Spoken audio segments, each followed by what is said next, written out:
and Elon Musk Twitter anamebwa say on na Twitter ye mo on te Ghana how but ni nyuma eden e wo Ghana ha nti the digital skills no as it say e betiti mabuno on how to say yem build the softwares the first coding ni ade so ta say na wo ye babunu a wo betumi atena Ghana ha say na wo develop a software ye yisu am no ne a wo gi e sika ye den egu boto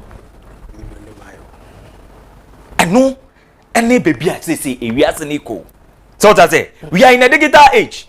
So we are in a digital age, no. And what's a build a first say mining in such a way say a basic air finance. The man now bet me the aqua a Dr. Alhaji Mamadu. Because yan sa na ya man mebunu no almost enya sa nimdie no a. And why on my way? We are going to build a sadie no. And the Ghana mebunu ay ajia ya den atomo.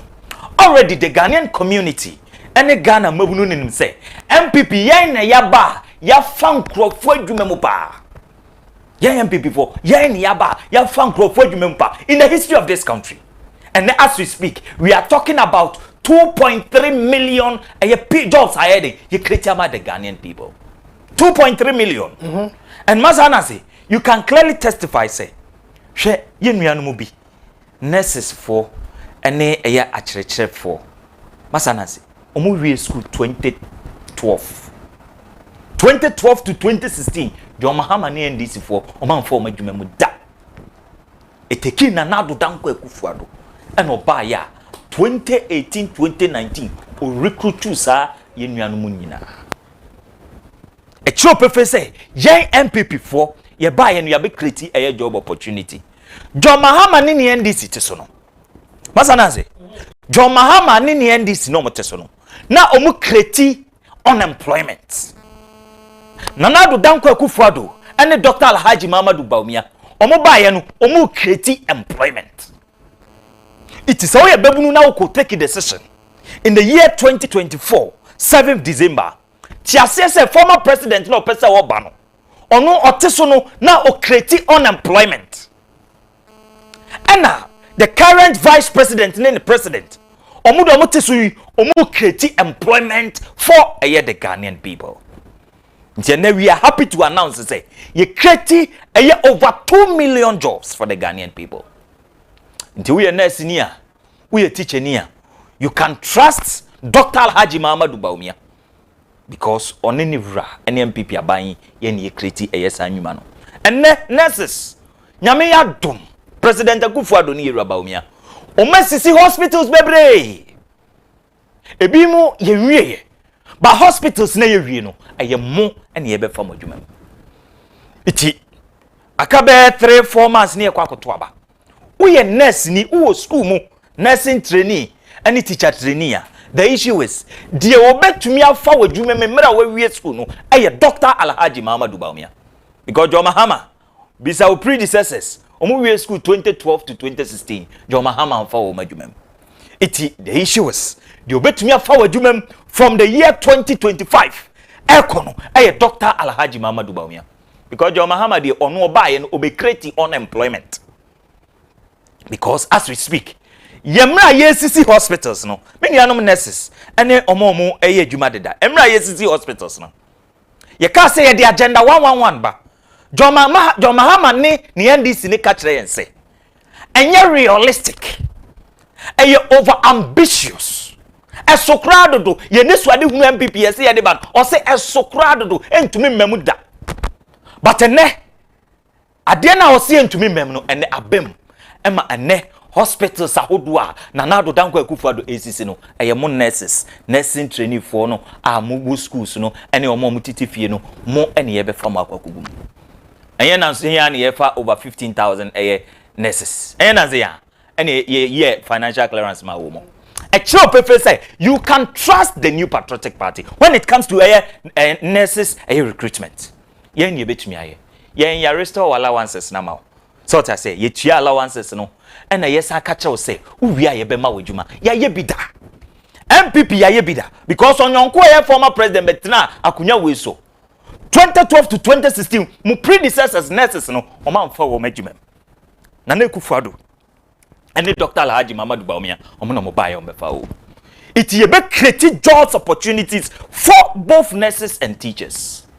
Now for Dr. Alhaji Muhammadu Bawumia o se menka se minkyere ye nuanom nurses for ene ye nkyerɛkyerɛ for o se owo nsɛmpa bi ede mamo munyina mo be kaya emra mampanin Akufo te so no o ka se wo ye nurse ni ene teacher ni a se wo kɔ kraka eba eye krom ha se ya eye duty free for nurses and teachers. But former President John Dramani Mahama, on the 18th of December 2013, John Mahama said, there be yentiasie, you be trust answers ya o mampeni Akufo no, ema nurses ne, teachers no, friends, health professionals, health workers no. John Mahama say you be trust a yenhye no. Itobia anko a friend saying Google and I say onko internet and so onko hwe say John Mahama in the year 2013 18th December cancel a year duty free waiver and I say sir tax incentives na abayin o mapeni Akufo de ma health workers no John Mahama twemu and that John Mahama na wasambi gina ho ne manifesto no o say oba na wode oba de ode saade na yede aba e chiropefe say John Mahama and NDC no, they are confused people. If you are a nurse and a teacher, you bet to me a Dr. Alhaji Muhammadu Bawumia because now buying first one, o mampeni Akufo buying no. Yes, sadie no. And NDC for between. They said there are allowances now. A friend saying, "Omo buy omo between no." The same thing omo here. Yes, tax incentives see. But Dr. Alhaji Muhammadu Bawumia say from the year 2013, the oba be or the waiver duty free for a friend saying health workers and teachers. Oko kraka, you are entitled to one car. So I say to ko kraka and a bar, which is I think 1.8, right? Capacity no. Oko kraba a friend saying free duty for health workers so that makoni abedie ene mujumadi amudi no ebeko wano. Enti this for omo ye nkontompon for na da for because omunam krom hey 2013 so mutwemu a denti ena omuntumi entwa sanhyehyeye we mo iti mayenti NDC for iti enuanom nurses begusu aka kyerem se de obetumi afam adwuma de obetumi ade saa incentive package ya bremo no nyina no Dr. Alhaji Muhammadu Bawumia iti ye wonne pa bebre ye den edema Ghana for iti ma obi antena baby emma NDC for we a omonka no krei emedada wo mu se Dr. Alhaji Muhammadu Bawumia oni enhyehyeye papa bia eden edema yenuanom friend saying Ghana for anase Ghana for nyina mo bia emye den enada because NPP ye wo nuoma bebre ayeden ye de bre Ghana for afei sumasa nanse uhwe ade ba kwa Dr. Alhaji Muhammadu Bawumia ka woka se or the credit scoring system yeden ebeba onse oka credit scoring system no yenuanom NDC fo di ne ho faw saa mazananse na onim de nyame beye na no omo se omo kwotwero omo manifesto no omo youth manifesto ne saa manifesto ya omo de baye unim se Dr. Bawumia credit scoring system no unim se omo de akwhye manifesto nim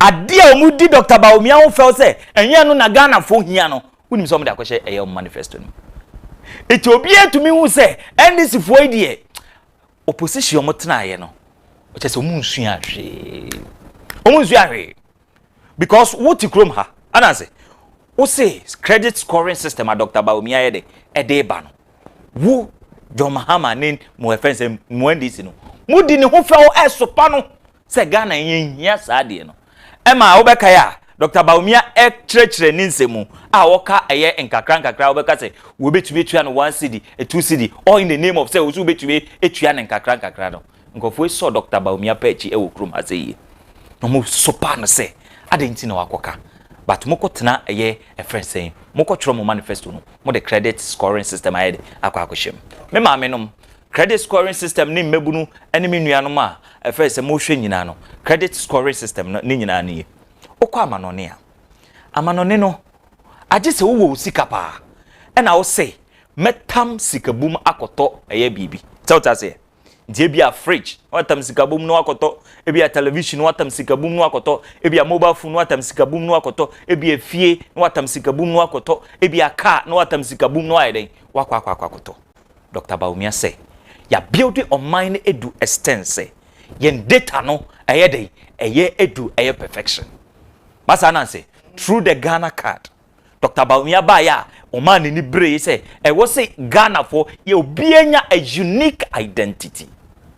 Oka a unique identity no nkofo e na Ghana card obeka ya say dun getia do kai no oka kire Ghana for ni NDC for nya say mom ko register Ghana card no na MPP 4 person mu di wi abem NIA for ni yisi 4 person mu di wi abem eye dey ema eye MPP 4 ba unim say ade afa wom ni unim say John Mahama oje ne Ghana card 20 AFS 2017 2019 unim za oye ne Ghana card 2019 first 2017 or 2018 and John Mahama ye ne card e say dun ketia fifi kwete all NDC mpanifo ni nyina no omoji omo Ghana card ewo eye aban we apenso but omunam krum hana ya omo ye didi etwetwe aso eti Ghana for ya building a data system a etro pefe say ye true hono ewiase ne ko eye nanim eti Dr. Bawumia se na amanone omo ye no a friend saying obi eye den etumi ko na wakwakwakwakoto eye nneoma a otua eye ne enkakra no.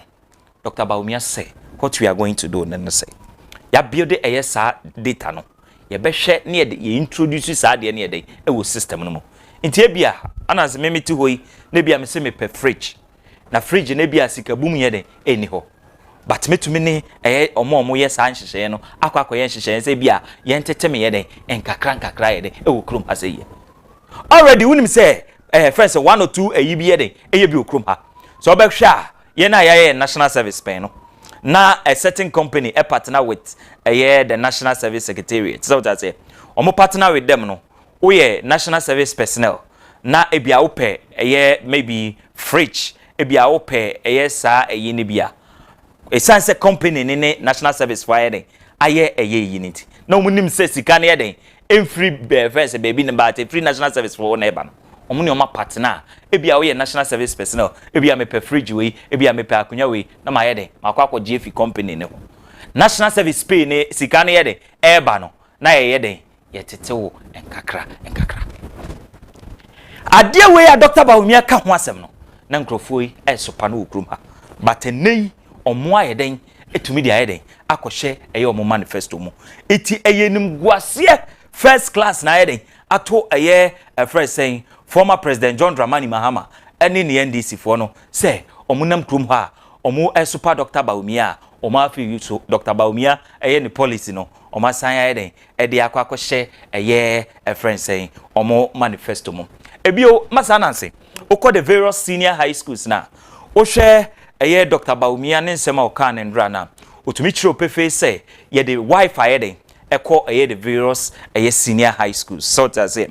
Na okokan NDC omo manifesto no mo de baye na as it youth manifesto na okokan ye page 6 or 7 na unim say omo de wifi na akwa kwashim unim say wifi na omo de akwashim it NDC for na nkasa omo ni bibia de brega na all right because as we speak ye implement this idea na all public universities the 46 colleges of education in Ghana no mino ka say ye the wife and bia ye akokom enye menkan say enya complete but ye implement ya ye gusu ayede ye eye saade no omo de akosho omo manifesto omo se omo ba omo be ye bie e tro pefe say the NDC omo ye very good right ye opposition okay me da say me nu na je no Friends of Bawumia National Communications Director member of the NPP Regional Communications Team Mr. Amwa, Joseph Amwa, leading member Movement for Change.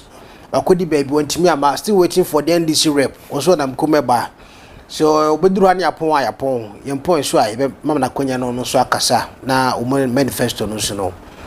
Ono so magana for anywhere atibi. Ye da ye ho aba. Ye ba ye beto aso edi amamo. Me ba sisi a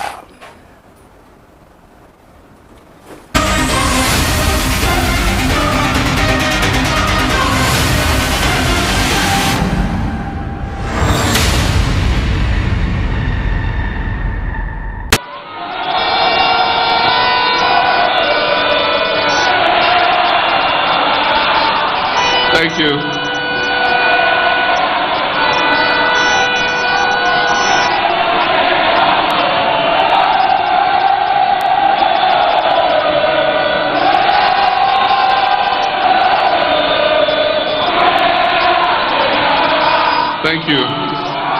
Eyezu. Eyeza. Eyezu. Eza. Shoboi. Shoboi. Hey. Hey. Hey. Thank you very much. Thank you. My dear comrades, members, supporters, sympathizers, and followers of the National Democratic Congress, the good people of Ghana watching and listening from across the country and the world, and those who have joined us here in Winneba, Professor Jane Nana Opoku-Agyeman, my running mate for the 2024 election, the Right Honorable Speaker Alban Bagbin, a bona fide member of our party, my beloved wife Lordina,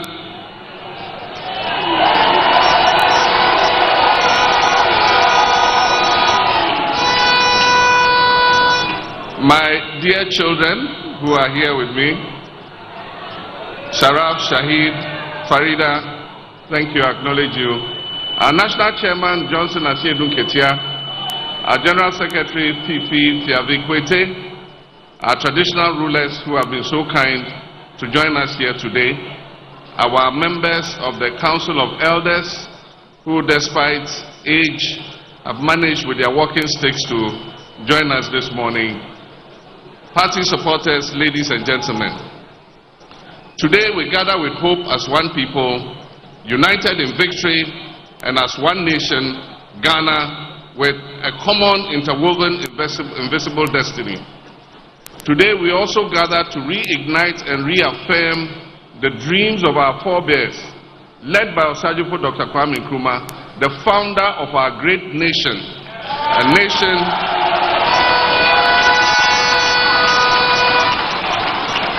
nation with one destiny, a destiny that cannot afford to endure one additional day beyond January 7, 2025, of the maladministration, the mismanagement, and state capture this nation has been subjected to over the last almost 8 years. For the sake of God's children and in the name of God, the people of Ghana will wake up from this nightmare and envision a bright new dawn of opportunities for all its people and not just a few. My brothers and sisters, our dear nation Ghana is bleeding. Ghana's soul is calling for change. Mother Ghana is crying for its true and genuine patriotic citizens to rise up to reset our beloved nation. Ghanaians can take no more of the hardship, the impunity, the state capture, the hypocrisy, the lies and bad governance that has been inflicted on them over the 2 terms of this outgoing administration. We cannot fail Mother Ghana, and therefore I urge you all to vote for change on December 7th, 2024. We, the members of the National Democratic Congress, have gathered here to express our utmost belief in democratic governance and to proclaim right here in Winneba, also called SIMPA, that the time is up for this administration. The time is up for them to go. They have decimated our democracy beyond recognition. They've destroyed livelihoods and families and pushed millions of our people below the poverty line. Your vote on December 7th will end the tyranny. It will end the cronyism. It will end the corruption. It will end the hardship. It will also pave the way for the vision, experience, and trustworthiness. And I, John Dramani Mahama, is going to restore that to the Flagstaff House.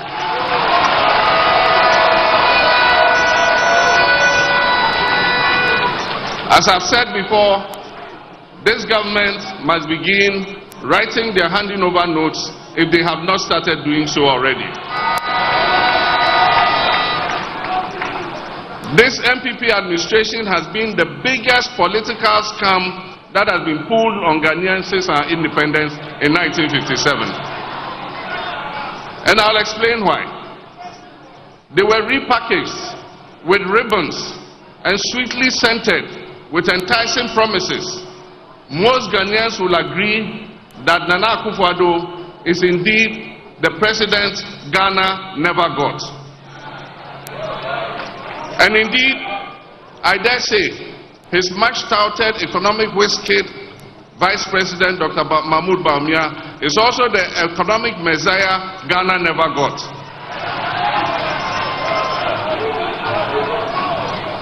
The NPP government took over from our administration on 7 January 2017. They inherited an energy sector we had stabilized with the fastest mobilization of emergency power of almost 800 megawatts in the history of Ghana. Along with this came a new Energy Sector Levy Act, which we call ESLA, with potential revenues of 3 billion Ghana cedis every year to pay off legacy energy sector debts. They inherited an ongoing Millennium Challenge Compact of $547 million aimed at making Ghana's energy sector the most efficient in Africa. This family, ruling family, quarreled over the shares in the PDS company and led to the US pulling back $190 million, which was meant for the most critical component of the compact, and that is private sector participation and improvement in collections at the distribution end of the electricity value chain. They inherited more than $450 million of the IMF extended credit facility initiated by my administration. Most of our state-owned enterprises were breaking even or making a profit. We handed that to them. They inherited a cocoa production of more than 960,000 metric tons of cocoa, with a cocoa board that was making profit and owed only 1.5 billion cedis to the central bank in cocoa bills. We handed over to them 2 new oil-producing wells, the 10 Field and the ENI Sankofa, which increased Ghana's oil production by more than 100,000 barrels per day, with additional gas of more than 200 million standard cubic feet per day. And this increased Ghana's oil revenues from petroleum by more than $500 million every year. They took over from our administration a stabilization fund in which we had accrued $277 million. A Ghana Infrastructure Investment Fund with seed money of $270 million. A sinking fund account at the Bank of Ghana with a balance of over $200 million. They inherited a budget that ran a deficit of 6.1% with zero borrowing from the central bank, the Bank of Ghana, zero borrowing.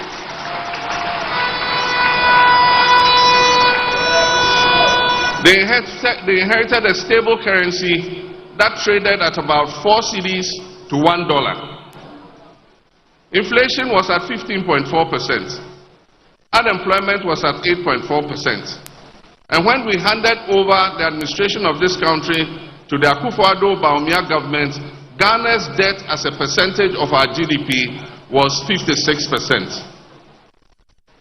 As a result of fiscal consolidation, we handed over an economy that was set to grow above 8%, as predicted by the World Bank and IMF and all the credit rating agencies. Private businesses enjoyed an enabling environment to thrive, and foreign investors were queuing to make investments in our economy. The NPP government also took off with a stabilized economy and significant buffers with enormous domestic and internal goodwill. Indeed, this has been the most favored government in our history. But alas, the Ghanaian people's favor, their goodwill, has been repaid with only pain and anguish. All right, yes. Former President Frank Baradima, NDC John Mahama, and Willie are representing live from the NDC Regional Communications Team. Mr. Moa Bibinti want to me ama wafre onto the show say on an AJ Akasa Johnson contribution ba. Mr. Moa ma hey. Hello. Bachona Bokode. Na bibi nti to me ama de na obeka. NDC cement me ama mo banke me pa na so sorry about that. A people na report me am banke me. You get the trending na the sense you. Na like the say na ka o come na. Nka team me na say na bi sia NPP NDC na movement for change. Na go bia de nya odia na isi ga odia to amomen. Na go abeka ho so. Yeah. Na no be NDC ni na je ho no okata. NDC ni ni apa. NDC waba. NDC ni na bedru. Yeah, no dey. Enya manifesto a plan. Great transformational plan. Ya dey about the mission ni. You know no matter how we mo yi na ho ma church. Ayi no nya no dey high. After all, you know man ni How you manifesto minister and all that now Africa. Only put your money now, you don't know how to implement things. The plan no there, it comes of the house right away. Where they have about 8 to 7 pages. The house being now one every year, man. It is there. Emma, over the others, over in your gap. NDC forces over there, they are respecting Ghana. Over there, NDC forces over there, they upgrade. And great transformational plan. Yes, they are a transformation. You hear me and sound, you are not very respected. That is on our bar. What they call 2016, they are also upgrading. There's a hard rubber upgrade I'm not also. But also other transformation is out there. On our bar. And your man and your man all the system no a management to be a mother or man. It is not the difference between the three. No? I come the idea of what only is in $1 positive. Usually $1 is no, the other man of that getting. System, the matter of environment, but movement for change there. About the system of the structure strong of the transformer system, no answer. Now, obey. If you don't know about and every young amount of men can impact any kind. You see, Catamon to Tiano, I am you have no none of you also found or kind of the obey America to the a very or very Yuma. A comment over with my Yuma about Omerimo. Now, not no more years to know who you know. Who will be every year there are over 300,000 graduates never happened. You don't know my mom. The time on Washington again. I feel the confidence that what about best say? Prepare ye and bra as you any no could be show my or can my age now. So that is the other two parties. No, if you are moving in anything out for money. Oh, yeah, and if you are a woman, only one of us share now. And I will do the very there are some bar. Or the emotional, which you are no market, the answer to the park. A very many educated. There are the issue of which have been walking things. Now, every system, they go out, that's my mouth in the bullshit in Nigeria. Then if I'm one just no move up on that. It is time you may now bar or bar. If you are more enough, make a trouble. A very young, you can. And it's got someone to deal. I don't know they are just someone to deal when you say. About you still know anything in your national. I don't let my boy get the best shot. You must come, you must be able to be a crack. You have to be a crack, you are talking your man more. Now, I'm not to count about the system. The one on the back system, you bought about more. Remember, you see, I'm more than that year, exact. If you know you are about one, obey. Now, with my answer. And one is one party, not a million country, or whatever, by William Naoka. I saw that in 2014. Africa, I for watch boy Alan to Martin interview. Or can what we need the uncle now review. Doing the Alan to Martin Kaya. We do not so buy ya, and this is ya. Whatever try NDC Manifesto one. This was the Bagama, then I go for woman what? After I'm not finding shooting. The woman just 240 million. When you need to hotel, get not a bit. Once the night just once the night practice, area Juma, 170,000 workers. When we have them temporary, permanent. I open can hold 2.4 billion. Come on, Nako, Bauma, we are. Ordinary banners, the Spanish. Yeah, you know, can watch it. In the event, one year is smoker. Now, say, you can't put what they the key of the could be at the enterprise economy in my eczema. You don't see eczema, Emma, at that point. Even to the point, is that it's medical area on the ground. What was first step? You don't see me a green boozer. You don't know about 100,000. The minimum 100,000. I'm not a bomber, it's not a woman. So I have now public sector, mistakes soon now 1 million. Maximum 1 million. You can a private sector. You have money on private sector. I don't know why I'm care about private sector now for sure. You don't know in your area. You have a duty to open your budget. You say 1.9 million you home to the open your budget. It's just number of your phone. And I'm say about through training and what we call internship, any training, any through digitization, internet platform. You don't train about 3 million within 2 years. You don't train about 3 million. How we now get places out. You don't come one. You don't get that deliberate skills. You don't train about. I'm let my spot you over Marco. You know, your brand skills training and export drive for labor. I am also why you have more demand. What is your it's a matter which are different marriages. So okay, okay. Well, I hear the home that I see. The house where the home that Okay. And that's in the agent, but Opa and the first 2 months. And I was shot in why 2 months of flower. Okay. I see. Of already, whether one prompting and Tim say a time, then this in Swaba. I kill bear 25 from the sky. You found Sina Ober Studio Neja. Ya trust. I am being captured. And the young there. I think a plan, and no plan that comes with strategy. The dear account is getting the account. The other manifesto, and a boss I go by a dear American.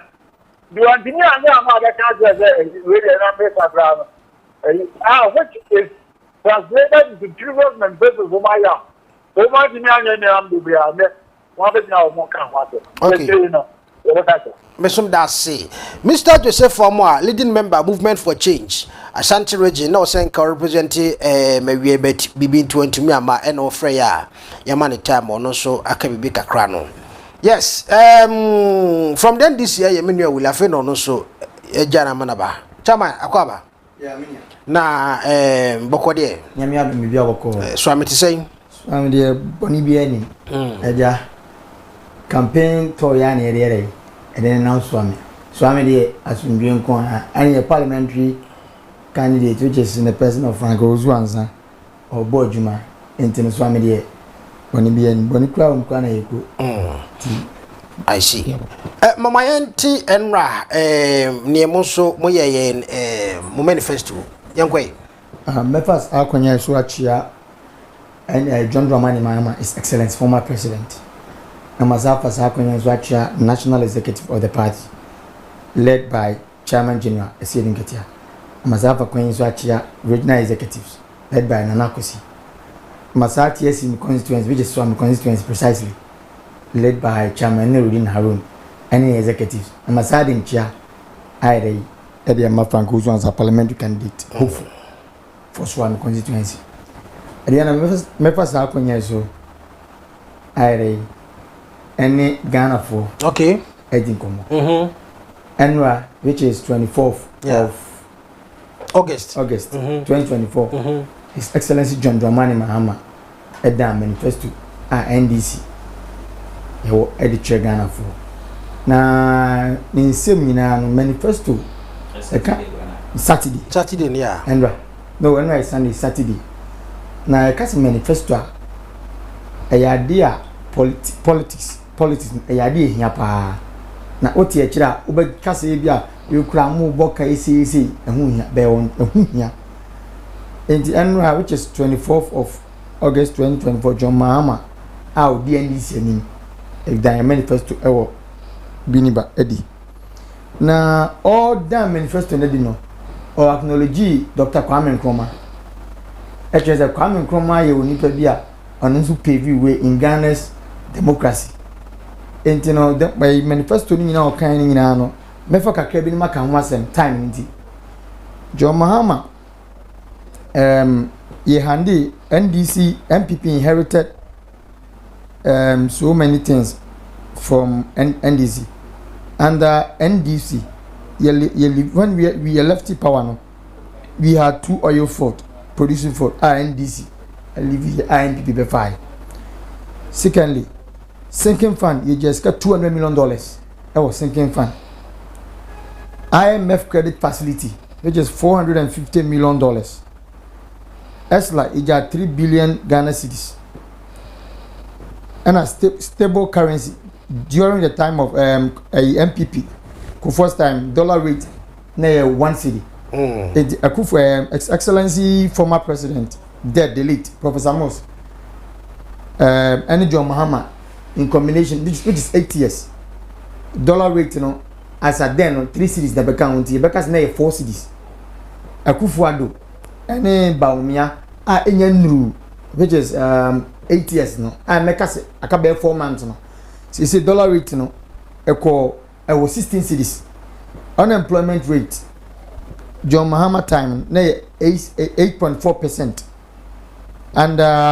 and so all these no factors are and anyema that time no John Mahama no wo ho ye free power no MPP beto aso na MPP dollar rate currently John Baumia case when the fundamentals are weak the exchange rate will expose you and that time no fundamentals wrong na weak and me ko chirima che obi say fundamentals na strong but exchange rate in here 16 cedis in mechanism the fundamentals are still strong or weak good ediamra yinamu manifesto name really na some preview manifesto which is resetting the economy. 1 John Mahama say oba taxes bi wo a obey rate obey everywhere betting taxes which is 10% on betting taxes no very obey everywhere. 1 revision of import duties and also very hard can was and also no free stress policies students no fees for students on first years or university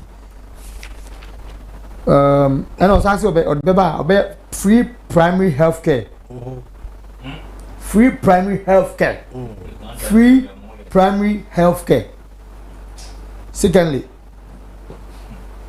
and also obanso so obey spande fertility centers and ma sabi omuntimi nwo no enye so omuntimi wo say ewiase na e wo no bra obi ane ne hawo okay what is it obabu ha sabi ni deficiency no mama yesu so ba ma sabi omuntumi wo be ma wo no ma wo but ma sabi omuntimi nya yefunu mu ba no obe say IVF private hospitals na dey cost of that is high and say to obe ma wo ojo mama be ma wo sana kuso chirem obe so be dey na so hospital o dey sofo be ko ha na hospital dey sofo na go sabi na maybe sabi na wo ye mo are you telling me say so ko ba am pay you have hospital your mama be di your mama di sunsum so nyina be ka enya na okay what is it it is and say Obanso Oba establish mini processing factory. Ashanti region. Then ye Bono regional places like ice cream na count. Ice cream na count. Wanchi Techimaya. They are notable for ice cream na plantation. What does it? And that is what comparatively they are good at. In their bar, what do you call it? One district, one factory. We are not interested in that. What region B? Our strength in doing it, and only a year why. So, call when she areas in Gary production, a idea on where or multi more. It's near the bois. These are more, but time in mean can be even your salvage vehicles, of course, for a magazine. Your uncle for and then your modumo say when him say you're the band at year. In John Mahamas about Berry about lifted band. Salvage vehicles. Cast now, I say salvage now with the family salvage vehicles at Mebois. Abandon is check your resume bois to be here for also be here for a magazine now. Obi so na djuma a oye no a obi ntimi to home use car na brand new car ne board no obeti mai aye ho adwuma ma na twbi a I think it's a good idea. Tell me and also start the women development bank beba with low interest rate do koye ma mu odwomu a banks interest rate e was can 10,000 yes you get 30% of 10,000 yes which is 3,000 and you get 3,000 to a near man a year a man 7,000 ni nyina no e the pressure near dey a man so there they are the nation builders. Okay. And in Sebasa na John Mahama wadwin posi dia never bua ma dia so mo hwe no me dey omo bo modern to abama NDC party no owo anima papa bi dia dey e magana. We are not interested in say currently ice cream na count na remfi. Oh, ice cream they say here whatever na agufu the son wo koyin kati boga kra oku. And no so be my ice cream. And whatever. So that's it. And the NDC party has too many things or betting the other and the Ghana for. Now Ghana NDC party no to abama NPP there is like you are selling your conscience because NPP doesn't have anything benefit to give. So in the government size and so John Mahama so about 60 ministers and obey issue. And I think it's best because the number of presidential staffers are a draining particle, a draining national office. Ministers, a draining national office. Yes, yes, for so many monumental projects. And to Oba, or better to say, even article no as Gracia or Scrabwa. Because Obiwo office with so many opportunities already or enjoying in the service so free abemwa near say temsika e dia manual me susu say me ne wa say be ye normal workers here ye adwuma say ya nya fair to us ana me wa and John Mahama say oba ye nyame ya adom na 7 December Ghana for e dey mountain say near to our manual obere obabo manima bebrebe na sabi enkoyi no obey. Intermediate voting for John Mahama is voting to ensure that so many things be. Secondly, blank page now do. But I'm sure most of Bob or a double track obey floor and also at Cambridge a Sukua Dania day. But I'm saying people are buying so shall double track no we frog a crab. Unsi skuda nya de so betuma ye fro no better no yi and the be possible sir and you was almost say free education no say any possible so you oba be na John Mahama ni CC schools no CC schools ni bebre mboa e-blocks o CC bebre mboa enti no John Mahama nka say free SHS no betwa mu o ka say John Mahama nka ni be biada o say be den o so be ni be ni John Mahama had not seen ye so free SHS obetwam and sana o Canada and this have bia aso bo be ni na wo tua minister NPP ministers say ensemble na Dr. Bawumia kan gomwa ensemble he even promised heaven on earth hey chere baby of promises are now catch them say who call 150 question to a former late vice president Dr. Amisata. So me answer questions we abra usu nim say obaye no say we say fundamentals are weak the exchange rate will expose you Isn't that the same and we replicate here now? The exchange rate is exposing Dr. Baumia because he said dollar rate is 16 cities. 16 cities free 3 cities. Senega. And Gabi. A Juba catcher is there. Dr. Baumia, are you competent? Me to me is incompetent. He buy a debate, you know, and one year the bono. So recently, even I don't Dr. Baumia or not even capable so big in our the organ. How can you, a vice president, who you mate? About the digitalization, there was a tattoo. So we are there. Now, who created mess the idea? Who say Unyade and Yawa? Recently, who's a pharmaceutical pharmacy for almost a health ministry air court. Have you heard that? Minister Watia. Maybe some can. No, a court checking what checks and make a bois. Dr. Baumia, way, meet the press, or so on your way. Somebody on your way, no. Ah, the air cost winning, no. How do you expect me to? How do you expect Ghanaians to vote for him? That means on one territory to call him your oil. And they made a mechanism. Ghana for much of my Dr. Baumia, dear. Sabi, any amani and Bramwani Bako. I'm gonna don't go pani Bako. And the messer. Okay. Say Ghana for. Yes, my year came. Obi in town will be, but you really can't send you say Dr. Baumia or incompetent. And to Abama John Dramani Mahama. Now, only this now, Oba, near Massy being. Okay. But I say, Mazana, just a minute, maybe Yama collection, quick one now, you wrap up and do where. And what can be breathe? There is a wake me here. We are a for we on should be Yama collection, children now, and wrap up now. Yanko, Mema, collection rem quick one nafi yanko offer no my TV set volume na conform say NDC for the omudiaba before no na NPP. Good afternoon. Yeah, bro, me brother say that pom to say Reverend Yamia don pacho yeti o. Yo, na say mama chia one na waji best TV. I'm chia mo studio so no. Now first headline, incompetent mama launch incompetent manifesto last Saturday, which is much ado about nothing. We call it copy festo, or copy free NPP for no. Now, I'm not saying no, I did the hamagin pa. Sen can you power for bimpo, and I call on chin some more moka impo crabby and come in jedi.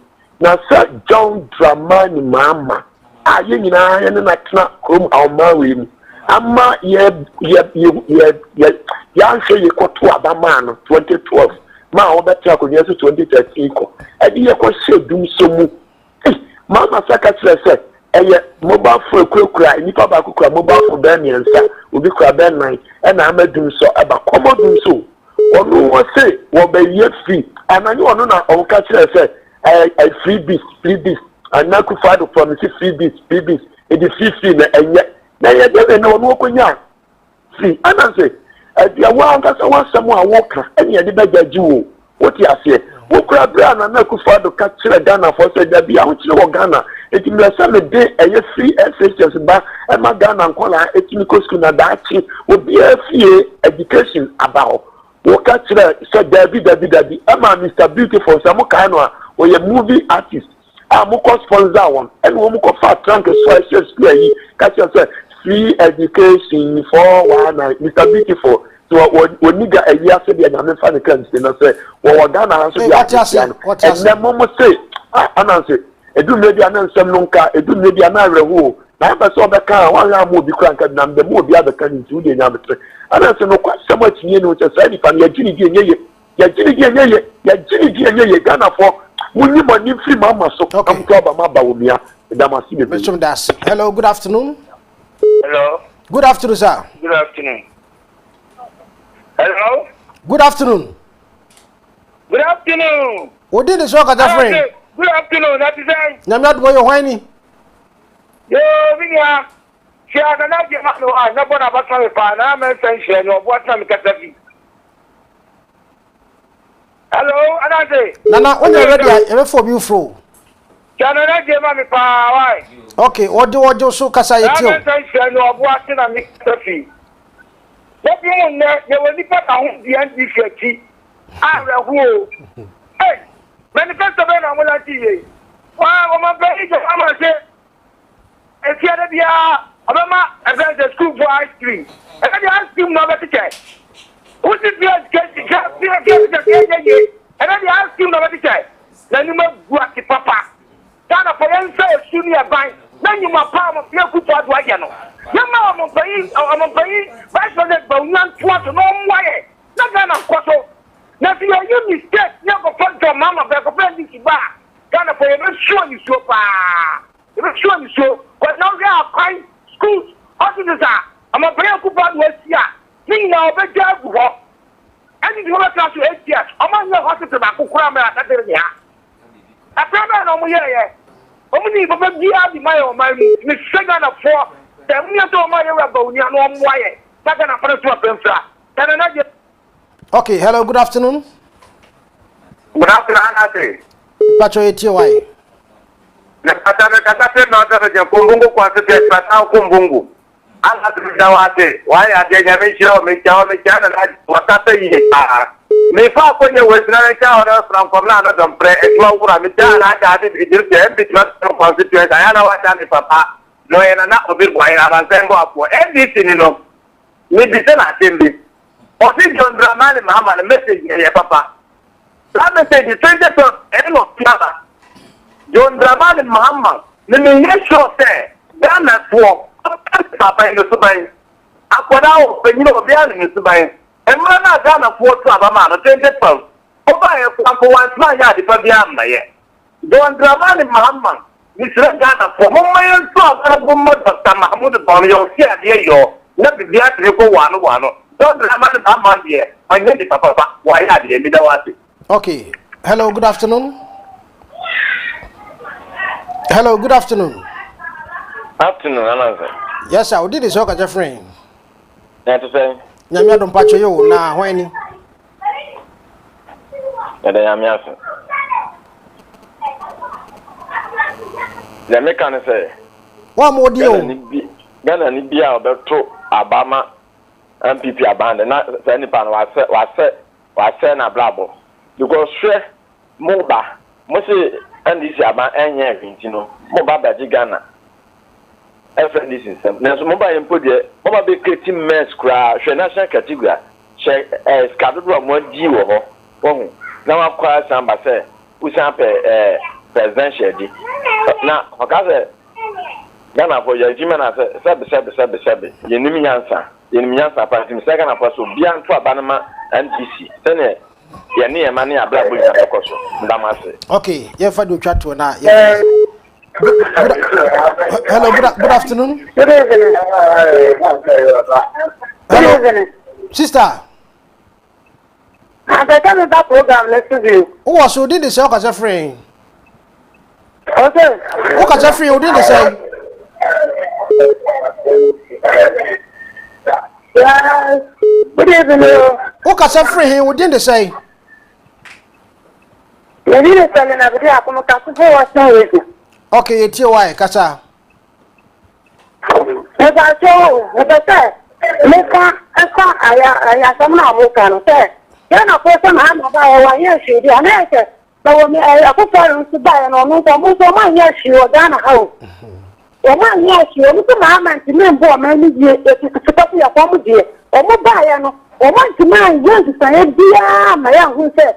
Omuba ya omuba baba say o wanda ka akwona hu tire ya ti o Ghana ha yantumi fa ya na ko school yantumi ya ki o ya o ko furka no akwa ha fa lo so de dindi o tu ya ba na e tu ko no tu na yansa ana akufa ni ana ba wo ya do so ne na ko ba ti ma ya de ya ran tina won an so ko fo do fu ana ne ti fa an satra o mano na wa ma ya fa dindi do ya amma ayi na wo no san che fo bi Chino Bacho, Mom Gusu friend, yes, Mufanche, Nana. But my main say, Pastor Matthew, yo, happy birthday. We are Church of Pentecost, a Buakwa district, pastor, Papa, Honorable Wisdom Boama, Okumkom, NDC PC, Achimango Bejasa would say, or we show, Pastor Matthew, the Church of Pentecost, a Buakwa district pastor, happy birthday. D. Anase. Uti mini aba yo frela sawaya. Oni bebe. Ane nini ebi ofre ya say mane tuaba obi tuaba ma MPP ya wase na brabo omumi no omo nsem no mokae na eye reflection of John Mahama so what I say because obi bia opese John Mahama ba obi bia opese NDC eba no is either one or ye anti Ghana on pese Ghana ebeko nanim so what I say on pese Ghana beko nanim and see yenkoto abama John Mahama ne NDC fo 2 oyobia na onye adwuma bia na Ghana fo sika ene efe o mine sika no na NDC fo wia de send ma wo mo jisese ya block ya ye de ye Ghana ho adwuma ma Ghana fo nyina obi enya so mfa so iti oni akona on pese NDC ba no sa na oni akona tie eno se o ade na Dr. Bawian kan enye di on pese obeye ni na John Mahama we nya tumi pen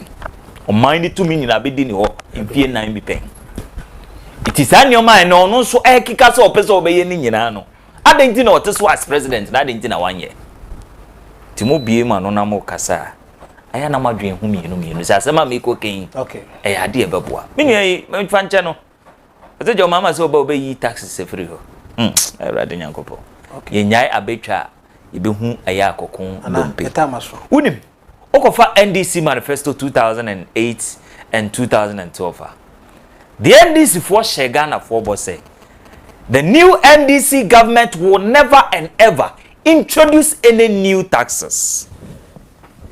San NDC for Manifesto 2008 but here we no NDC for the tax to ya to kotokuro aye de doso condom NDC for the tax to so esan dibi to ya to kaya ye for so omo bie store o mapampem NDC e the tax to mapampem enti John Mahama ayese eye bidie ka na timbaka udi ne chie hu udi ne nima ye hu udi ne nchenche mu oba be muni aba be kun John Mahama ni break apaya onim amamu a wonim ni nie ye me ba onu na na press teacher ni kira de mfie miensa o se metua ne tere medase mpacho fa John Mahama no ede na okoto aba say no to former president John Dramani Mahama yentu aba no ma Dr. Alhaji Mamadou Bawumia on all parliamentary candidates across the country wasi mufragwera ni break apayo yedie democracy ya nche enje ya ntiti esa so bi frɛ ono won so to aba ono hwe na sitirem amaka na NDC ni de oyede oka asempa ba be Ghana for mutie o obi kyerɛ na adwen no obi ko bɔ no buo anyam nwa sɛ je tachi makra mu bo ni betu okun no timo de togiri de obi amu NPP sɛ me pam NPP for fa me ka wo de whatever MPP sɛ em sɛ wo de yanyi firi o tachi mani pam na nye MPP aba no power na nye MPP aba no power me ne odi politics chenche ntia anya MPP no power because ana se okay me ba to come anka bi 2000 me ba to come elections na mani wrap up then is here yanko okasama anka se o yanko watch dipa 30 na wuye whatever na NDC na 30 no so ojo whatever so ye believe in rule of law ye the pepe be ye juma enti no obi on pepe ye nya juma de anywhere MPP for na this is what they are coach about the to Mama John Dramani Mahama now on changing the fortunes of Ghana's economy. I see. So was it the break cash the break paya obo mutim no ntiatemu no bia efre nyame o break no kware min kasa bibiro na break be na price $16 cedis say eko say na for at anukwa de timaka ayi no locks na eyi ba tigira jamo say pimpim ugu je kaka the break up idea say nyem na meka Ghana for na Ghanaians attest to say o ka say car break up compared to Muhammad Ebufu Adubia o de just a little bit about dollar rate kwaye kwana and ko kumasi magazine ko we ko connect ko we me ba traffic kwani group I was shocked say hey I asemu Ebufu Adu Enye kwan ne aye de. Wa say man na ojo. Enye kwan ne aye. Anyam no ngakwa say yi, o tie ka corruption. Your own former yi, what do you call it? Adumbawa. Osi obi awia $40 million less than 3 years. NDP for me are come for. Go listen to that tape. Friends. Anyam na make Adumbawa wa udi. Oh. Adumbawa no ya wan.